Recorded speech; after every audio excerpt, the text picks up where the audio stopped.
हम बिहार का रुख कर लेते हैं, वहां से अमिताभ ओझा हमारे साथ हैं। और अमिताभ, ये बड़ी विकट स्थिति है बिहार सरकार के सामने। देखिए, क्योंकि बहुत भारी तादाद में बिहारी मजदूर जो अलग अलग प्रदेशों में फैले हुए थे वो पहुंचे हैं। अब यहां पर लॉकडाउन खोला जाए या बरकरार रखा जाए, बिहार सरकार के सामने यकीनन बहुत पशोपेश की स्थिति रही होगी। निर्णय क्या लिया गया है और किस आधार पर?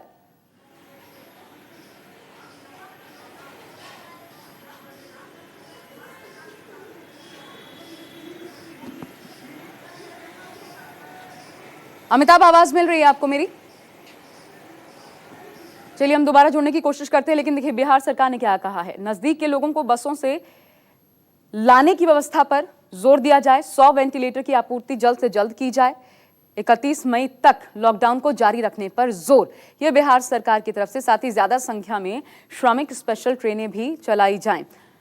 तो बिहार सरकार थोड़ी बहुत औद्योगिक इकाइयां खोलने के पक्ष में तो है, लेकिन बिहार सरकार का यह भी कहना है कि 31 मई तक लॉकडाउन को जारी रखा जाए। और इसका सबसे बड़ा कारण यह है कि भारी तादाद में बिहारी श्रमिक देश के अलग अलग हिस्सों से बिहार में पहुंचे हैं। उनके पहुंचने के बाद यकीनन बिहार में कोरोना संक्रमितों के और ज्यादा फैलने की एक मुश्किल सिचुएशन है इस वक्त, उसको संभाले रखना बिहार सरकार की प्रथम जिम्मेदारी है। अमिताभ, सवाल मेरा आपसे यही, क्योंकि भारी तादाद में जो बिहारी श्रमिक हैं अलग अलग प्रदेशों से पहुंचे हुए हैं बिहार में, अब ऐसी स्थिति में बिहार सरकार ने क्या निर्णय लिए हैं? क्या खुला रखना चाहती है बिहार सरकार? क्या चाहती है पूरी तरीके से बंद हो? आधार क्या है और क्या फैसले?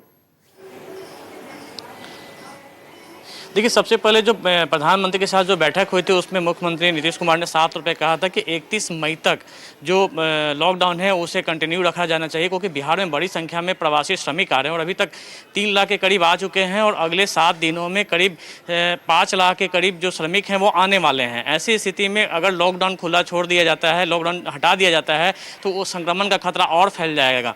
देखा भी जाए तो पिछले 1 सप्ताह के दौरान जो मामले सामने आ रहे हैं उनमें 999 में करीब 330 ऐसे मामले हैं जो प्रवासी श्रमिक जो हैं उनका है। उन्होंने साथ में ये भी सुझाव दिया था कि जो कि बिहार में रैंडम जो अभी जो टेस्ट हो रहा था वो पर डे 1000 से 1800 का हो रहा था, जिसे बढ़ाकर 10,000 करने की बात कही गई थी। तो उनका ये मानना था कि ये अभी लॉकडाउन रहना चाहिए था और इसमें जो है टेस्टिंग की संख्या बढ़ाई जानी चाहिए। फिलहाल बिहार में आर्थिक मुद्दे पर कुछ छूट दी गई थी, जिसमें कुछ दुकानें जो हैं, खासकर जो शॉपिंग मॉल हैं, मार्केटिंग कॉम्प्लेक्स हैं, सिनेमा हॉल हैं और रेस्टोरेंट में जो डाइनिंग की व्यवस्था है वो है। इसके अलावा जो होटल की दुकानें, जो होटल हैं और मिठाई दुकानें को बंद रखने का निर्देश है। लेकिन बाकी जो दुकानें हैं उन्हें सप्ताह में 3 दिन संचालित करने का अभी निर्देश जारी किया जा चुका है और वो दुकानें खुल रही हैं जो इसी रफ्तार से अभी वो चलेंगे भी।